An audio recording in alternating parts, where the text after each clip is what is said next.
श्री राम जय राम, जय जय राम।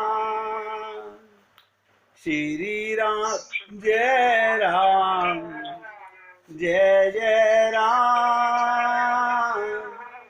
श्री राम जय राम, जय जय राम। श्री राम जय राम, जय जय राम। श्री राम जय राम, जय जय राम। श्री राम जय राम, जय जय राम। श्री राम जय राम, जय जय राम। बहुत एकाग्रचित होकर सुनिएगा। बहुत से लोगों के प्रश्न होते हैं, हम सत्संग में किस लिए जाते हैं? मैंने कहा सत का संग करने के लिए। फिर परमात्मा मिलते क्यों नहीं? मैंने कहा तुम शरीर से जाते हो, मन वहां कितनी देर श्रवण करता है। मन को पात्र बनाओ। हम तो ये हिसाब लगाते रहते हैं, अभी जो बात बताई ये तो मेरे अंदर नहीं है, ये पाप तो मुझ में है। हम बैठे बैठे वहां पर कैलकुलेशन करते रहते हैं, सुनते सुनते भी इतने पाप हैं, इतने नहीं है। अरे हम जब तक भगवान से प्रेम नहीं हुआ, स्वयं को आत्मा नहीं माना, तब तक हम पापी तो हैं। जब तक हम अपने को देह मानेंगे। भगवान श्री कृष्ण ने, उद्धव ने एक प्रश्न किया था कि प्रभु संसार में मूर्ख कौन है? और ये बार बार मैं आप लोगों को याद दिलाता रहता हूं, सिर्फ इसलिए कि हमें होश आए। भगवान श्री कृष्ण कहते हैं, जो मनुष्य अपने को शरीर मानता है, स्त्री पुरुष मानता है, वो मूर्ख नहीं, महामूर्ख है।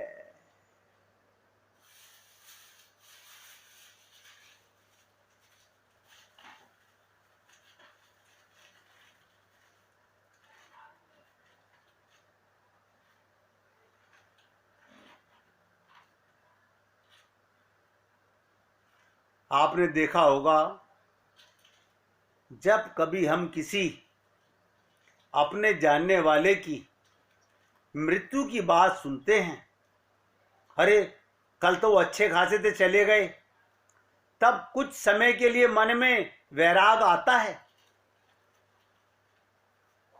कुछ समय के लिए वैराग आता है, मैं भी ऐसे ही मर जाऊंगा। विषयों से निराशा सी होती है। इसे कहते हैं शमशान वैराग्य। जैसे शमशान में जाकर के कुछ देर के लिए वैराग्य होता है। हम जिस वैराग्य की चर्चा आपके साथ करना चाहते हैं, वो कैसे होता है?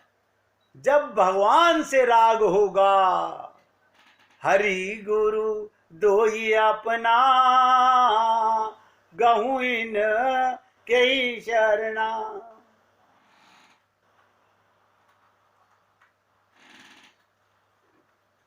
उस समय विषयों से निराशा होती है। हमारी बुद्धि एकदम बदल जाती है। देखिएगा, शमशान भूमि में जाके हमारी बुद्धि एकदम बदल जाती है। परंतु क्या कहूं, हे मेरे अंतर्यामी, तुम तो सब कुछ जानते हो। ये राज भी मैंने आप लोगों के सामने बहुत क्लियर करने की कोशिश की। आप जो कुछ कर रहे हैं, भगवान देख रहा है। जितने छल कपट कर सकते कर लीजिए।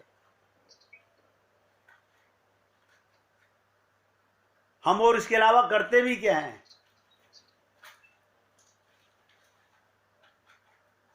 इसलिए क्या कहूं मेरे अंतर्यामी, तुम तो सब कुछ जानते ही हो। कुछ भी हो, कुछ समय के बाद वैराग्य का कहीं नाम ही नहीं है। मन पहले की तरह वही विषय, वही राग, वही ममता, वही मोह, वही आसक्ति।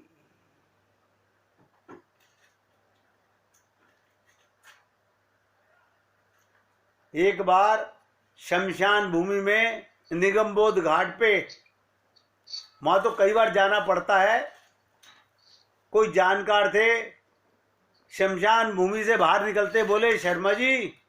मैंने कहा, बोले आज मंगलवार है। मैंने कहा हाँ मंगलवार तो है। बोले वो सामने हनुमान जी का मंदिर है। मैंने कहा हनुमान जी का मंदिर है। तो मेरे मन में आया कि हो सकता है भाई बोल रहा हो कि चलो दर्शन कर लेते हैं। उसने क्या कहा, वहां कचौरी वाला बहुत बढ़िया बैठता है। मैंने कहा फिट्टे मुंह तेरा, तेरे को शमशान से निकलते भी डस्टबिन भरने की इच्छा होती है।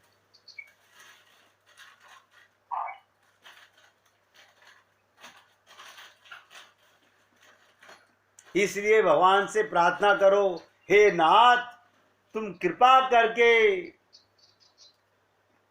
मुझे ऐसी शक्ति दो जिससे मैं संसार की आसक्ति से, इसी को विषय आसक्ति कहते हैं, इनसे पिंड छुड़ाकर अपने गुरु और प्रभु तुम्हारी ओर अपने मन को निरंतर लगाए रख सकूं। पहली बात, अपनी गलती तो माने हम लोग, क्या हम ऐसा नहीं करते? तुम्हारा चिंतन ही मेरे जीवन का आधार बन जाए। संत महात्मा अपना पूरा जीवन लगा करके हमारे लिए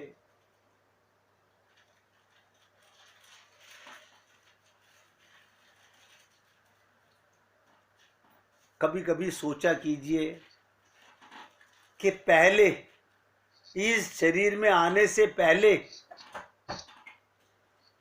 कहीं और थे। यहां वहां तुम्हारे माता पिता, घर द्वार, पत्नी, पुत्र, ये ज्वेलरी आदि वही होंगे। आज तुम्हें जैसे उनकी याद नहीं आती। अब बताइए, कोई महिला कह दे कि मेरे को स्वर्ग की बड़ी याद आती है, कोई पुरुष कह दे मैं वहां पर बड़ा, इसी प्रकार से वो किस हाल में है नहीं मालूम।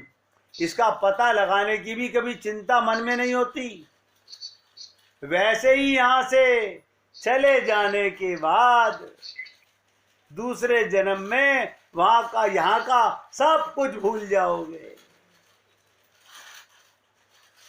इसीलिए मीरा ने कहा था, मेरे तो गिरधर गोपाल दूसरो ना कोई।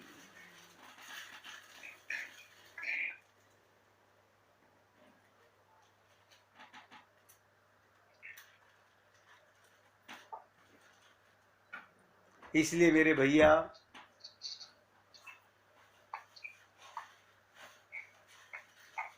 रामचरितमानस ने बहुत हमारे को एक एक चौपाई ने प्रेरणा दी है। 110 शीश स्वान की नाई, बताओ कमाल कर दिया।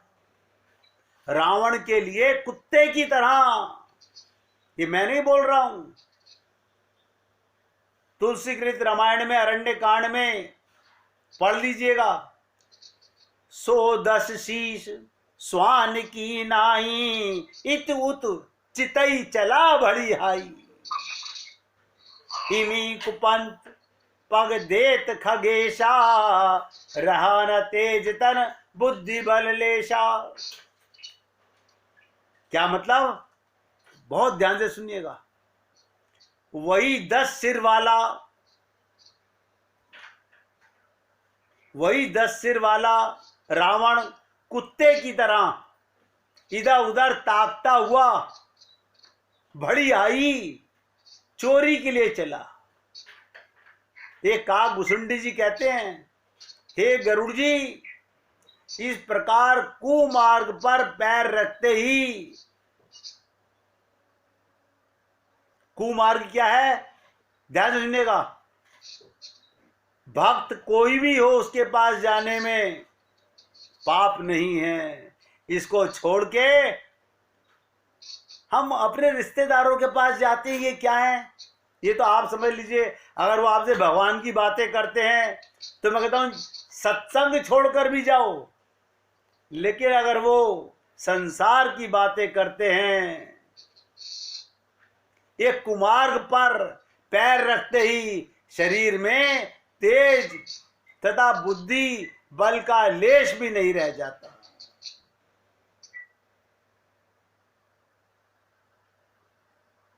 कहते हैं ना, सूना पाकर कुत्ता चुपके से बर्तन भांडों में मुंह डालता रहता है, उसे बढ़ियाई कहते हैं। कभी इस भांड में मुंह डाल रहा है, कभी उस भांड में मुंह डाल रहा है। नाना विधि करी कथा सुहाई, और राजनीति भय प्रीति दिखाई। और कह सीता, देखिएगा, कह सीता सुनु जति गोसाई, बोले वचन दुष्ट की नाही।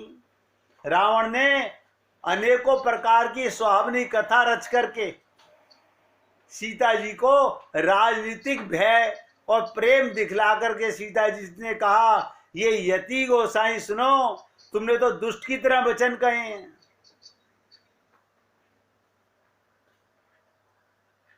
जब उन्होंने कहा सीता जी ने, बताओ सीता के सामने बहरूपिया अपना रूप बदल करके ठगना चाहता है, साधु बन के दिखा रहा है। तुरंत ये कहते के साथ ही तब रावण निज रूप दिखावा, भई समय जब नाम सुनावा। कह सीता धरी धीर जुगाड़ा, आए गए प्रभु रह खल ठाड़ा। रावण ने अपने असली रूप को दिखाया और जब नाम सुनाया तो सीता भयभीत हो गई। उन्होंने गहरा धीरज धर के कहा, अरे दुष्ट,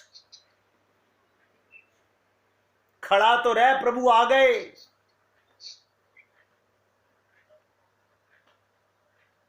कहते ना, जैसे सिंह की स्त्री को तुच्छे खरगोश चाहे, वैसे ही अरे राक्षस राज, तू मेरी चाह करने काल के वश हुआ है।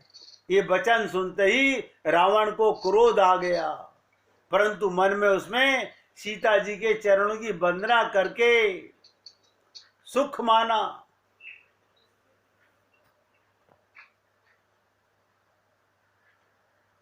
फिर क्रोध में भरकर रावण ने सीता जी को रथ पर बैठा लिया। वो बड़ी उतावली के साथ आकाश मार्ग से ले चला, किंतु डर के मारे उससे रथ हाँका नहीं जा रहा था। मेरे भाई, आप और हम सब लोगों को भगवान ने अपनी प्राप्ति का पूरा मौका दिया है। कोई नहीं कह सकता कि मुझे भगवान ने अपनी प्राप्ति का मौका नहीं दिया, सबको बराबर दिया है।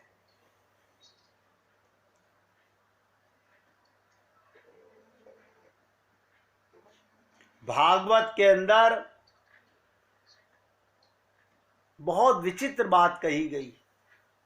भगवान ने कहा, ये मन, आप लोग 24 घंटे क्या, मेरा मन कर रहा है, मैं तो मेरा पति बुला रहा है, मैं क्या करूं, मेरी पत्नी कह रही है, अब इसकी बात तो माननी पड़ेगी ना। अंदर जो तुम्हारा परम पति बैठा हुआ बोल रहा है, उसकी कब मानोगे, कौन से जन्म में मानोगे? मतलब नकली पति की तो बहुत बात मान ली, असली पति को भी मानने की करोगे नहीं? उसके तो हम ढोंग करते हैं, हम आरती कर लेते हैं ना उसकी।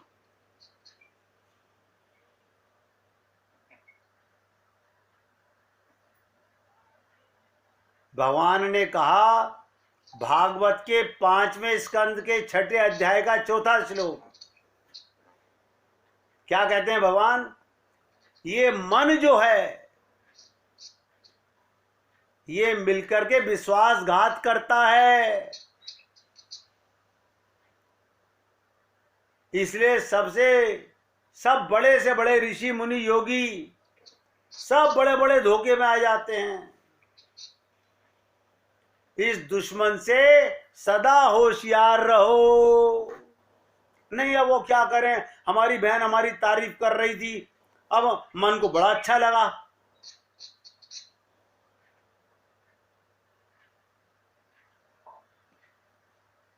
मन को संसार से तारीफें सुनना बड़ा अच्छा लगता है। तारीफ कब है? जब तुम्हारा गुरु और भगवान तुम्हारी तारीफ करे। इसलिए भगवान कहते हैं इस दुश्मन से सदा सावधान रहो। मन कर रहा है सो जाएं, मन कर रहा है उसको मारें, मन कर रहा है कहीं घूम आए, मन कर रहा है मोबाइल पे उससे बातें कर लें। मन दुश्मन था, आपने उसे दोस्त मान लिया, उसने आत्मा का सर्वनाश कर दिया। और अनंत जन्मों में हमारा सर्वनाश हुआ कैसे? भगवान हमें मनुष्य शरीर दे देकर थक गए। हम भी क्या कहते हैं, अब कुछ दिन तो स्वाद ले लें संसार का, आप तो फिर द्वारा दे ही दोगे। अरे भगवान तो फिर कृपा करेंगे, लेकिन यहां से जाने के बाद जब कुत्ते बिल्ली गधे की योनियों में जूते चप्पल खाएंगे, उसका भी कभी विचार कर लेना चाहिए। इसलिए एक पहला नंबर अभ्यास तो ये, आप और हम लोग सदा रियलाइज करें। क्या? लिख लो, भगवान हमारे हृदय में बैठे हैं। सदा सोचें, भगवान हमारे हृदय में बैठे हैं। और नंबर 2, सब नोट करते हैं।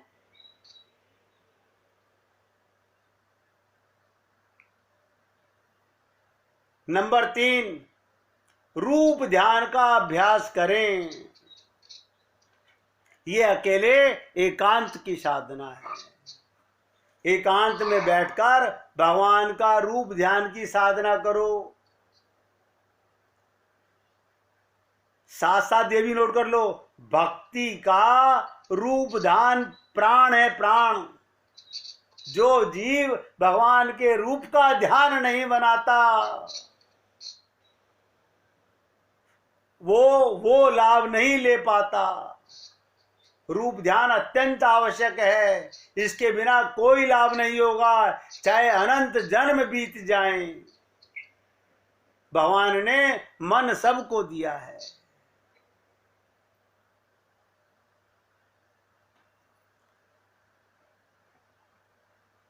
पाने वाला 7 दिन में तो क्या 7 सेकंड में भगवान को प्राप्त कर लेता है। दृढ़ता होनी चाहिए, दृढ़ विश्वास होना चाहिए, पूर्ण समर्पण होना चाहिए, पूर्ण शरणागति होनी चाहिए। हमारे रामानुज स्वामी जी शरणागति के ऊपर इतना जोर देते गए। उनके संप्रदाय के जितने भी संत आए, लेकिन सुनते सब हैं, होता कोई नहीं। क्यों? हमें लगता है सुनने से काम हो जाएगा।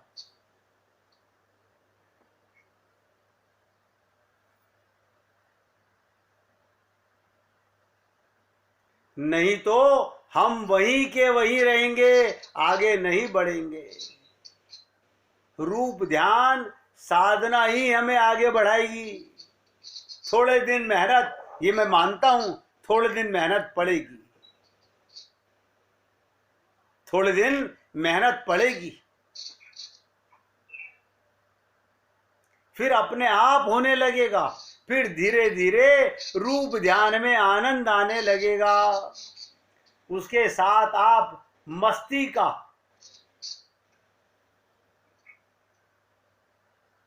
इसलिए भैया मैं तो बार बार आपसे निवेदन करता हूं, ये पंच महाभूत का शरीर यहीं रहने वाला है। हम बात कर रहे थे जिस प्रकार भानु प्रताप अकेला रह गया, उसी प्रकार रावण भी सारे कुल का सत्यानाश करके सबको मरवा के अकेला रह गया।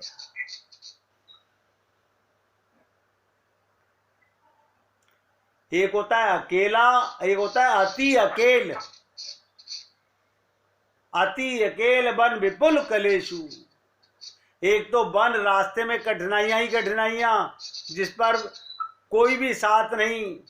यहाँ अति अकेल तुलसीदास जी बड़ी मार्मिक बात बता देते हैं। जीवन में कभी ऐसा अवसर भी आता है जब लोग साथ छोड़ देते हैं। ऐसे समय हमारे सारे ग्रंथ, सारे भक्तों की गाथाएं यही बताती हैं कि कोई बात नहीं, सब साथ छोड़ दें, लेकिन ईश्वर तुम्हारा साथ कभी नहीं छोड़ते। वो गर्भ में भी साथ रहते हैं और मृत्यु के बाद भी सबका साथ छूट जाता है, तब भी एकमात्र वही साथी होते हैं। हमारे जन्म जन्मांतरों का साथी। देखिएगा, ये इसी शरीर में ज्ञान हो सकता है। हम जानवरों के शरीर में जाके ज्ञान नहीं प्राप्त कर सकते, वहां सत्संग नहीं सुन सकते। हम उसे तो वो मंदिर में बैठा दिया, भगवान को तो मंदिर में बैठा दिया जो अंदर बैठा हुआ है, और जो बाहर से परिवार के लोग उन्हें अंदर बैठा लिया। अपनी दुष्टता हमें पहचाननी होगी। भगवान अंदर था, मां के गर्भ से साथ आया, उसे मंदिर में स्थान दे दिया। जो बाहर मिले परिवार के, उन्हें अपने हृदय में स्थान दे लिया। इस दृष्टि से विचार करें तो अकेलापन भी वरदान बन सकता है।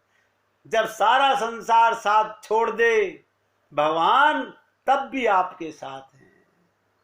अगर अकेलेपन में व्यक्ति को अन्य आश्रमों की विस्मृति हो जाए और ईश्वर के प्रति चरम आश्रय का भाव मन में आ जाए, तो ऐसा अकेलापन सार्थक हो जाता है। इसीलिए तुलसीदास जी ने विनय पत्रिका में एक प्रार्थना की, और मैं आपसे कल भी कहा था, आज फिर निवेदन कर रहा हूं। ये बिनती रघुबीर गोसाई, और आस विश्वास भरोसो, हरो जीव जड़ताई। जीव की अज्ञानता को समझो। हम अपनी ही नासमझी को नहीं समझ पा रहे, हम अपनी ही नासमझी को नहीं समझ पाते। हमारे गुरुदेव कहा करते थे, गधे की अकल से समझो। मैं अपनी बात बता रहा हूं। मैं गधे की तरह दो हाथ नीचे रख के, दो पैर खड़े करके, मैंने कहा आज ऐसे करके सुनता हूं। जिस दिन गधा बना, अपने को गधा माना, उसी दिन कृपा ने प्रवेश किया। हम अपने को बहुत होशियार मानते हैं। ये बिनती रघुबीर गोसाई, हे नाथ, दूसरों से आशा, दूसरों के प्रति भरोसा, दूसरों के प्रति विश्वास। बल लिख लो 3 बातें। संसार से आशा, संसार पर भरोसा और संसार पर विश्वास। यही हमारी सबसे बड़ी भूल है, ना समझी है। ये प्रार्थना कर रहे हैं विनय पत्रिका में तुलसीदास जी। देखिएगा, कहते ना, कभी कभी कोई बात जीव को ऐसी लग जाती है, वो जीवन बदल देती है। तुलसीदास जी की पत्नी ने एक ही बात उन्हें कही थी कि रात के अंधेरे में अपनी पत्नी को छुपके मिलने के लिए तुम्हें क्या क्या करना पड़ा। अगर इतनी आसक्ति भगवान में होती, राम में होती, तो तुम्हारा कल्याण हो जाता। तुलसीदास जी ने मुड़ के नहीं देखा, मुड़ के नहीं देखा। अब मैंने आपसे ये कहा लिख लो, संसार की आशा, संसार का भरोसा और संसार का विश्वास, इसी के दम पर कहा जाता है कि झूठा है संसार, धोखा खाएगा, कर ले हरि से प्यार, वरना पछताएगा। भगवान से प्रार्थना करो, प्रभु ये संसार का भ्रम मेरे जीवन में से निकाल दो। यदि दूसरों के प्रति आशा, भरोसा, विश्वास ना रहे तो किसी ने कहा फिर जाएं कहां? हमने अपने को देह माना तो देहधारी परिवार पे विश्वास किया, इन्हीं से आशा की, इन्हीं पे भरोसा किया। अरे तो अपने आत्मा माना ना। सत्संग में अगर अभी तक भी आत्मा नहीं माना, आत्मा मानते ही परमात्मा डोर पकड़ लेते हैं। तो किसी ने पूछा यदि दूसरों के प्रति आशा, भरोसा, विश्वास ना रहे तो जाएं कहां? इस पर कहते हैं ते सब तुलसीदास, प्रभु ही सो हुई सिमटी कठाई। आत्मा का कल्याण चाहते हो, हरि गुरु दो ही अपना। शरीर का सुख चाहते हो, बस लिख लो, तो घर, परिवार, संसार, धन पर खूब भरोसा करो, लेकिन डोंट वेस्ट योर टाइम। फिर ये सत्संग में जाना, ये मंदिर मस्जिद में ये सब पूजा पाठ सब बकवास है, कुछ नहीं, धोखा है। एक तरफ रखो, हमने अपना कल्याण नहीं करना तो फिर इधर क्यों जा रहे हो? करना है तो उधर से हटना पड़ेगा। भक्त क्या चाहता है, ध्यान से सुनिएगा। मैं चाहता हूं हमारे अंतःकरण की जितनी वृत्तियां हैं, वृत्ति माने भाव, वे सब की सब संसार से सिमटकर गुरु और भगवान के चरणों में लग जाएं। जिसे कल मैंने कहा था, आशा एक राम जी से, दूजी आशा छोड़ दे, नाता एक राम जी से, दूजा नाता तोड़ दे। हमारे को जब गीतांजलि में सत्संग करते थे तो बहुत से लोग कहते थे भैया उनके पास जाओगे वैराग करा देंगे।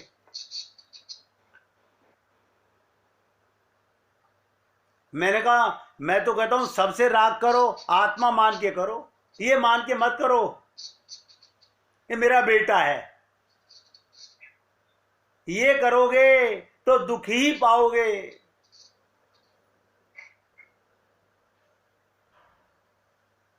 प्रताप भानु के जीवन में भी यही स्थिति आ सकती थी। उसने जब देखा अब तो सभी के साथ, सबने साथ छोड़ दिया, उस समय यदि उसे इस बात की याद आ गई होती, भले ही सब साथ छोड़ दें पर हमारे प्रभु तो हमारे साथ हैं, तो अकेलापन उसे कष्ट नहीं देता।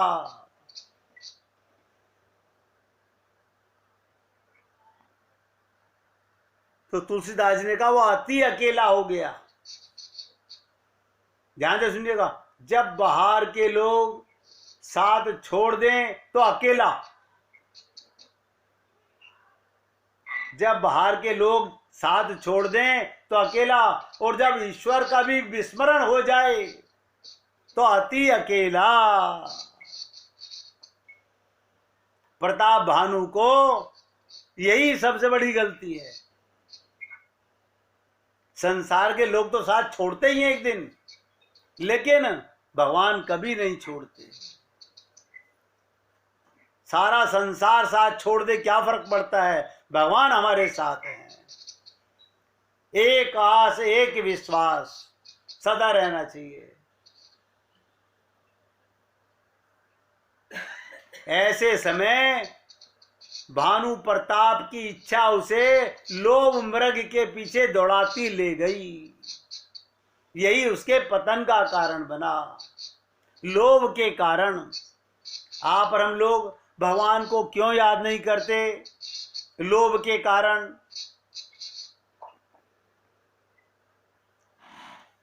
कभी सोच के देखिए,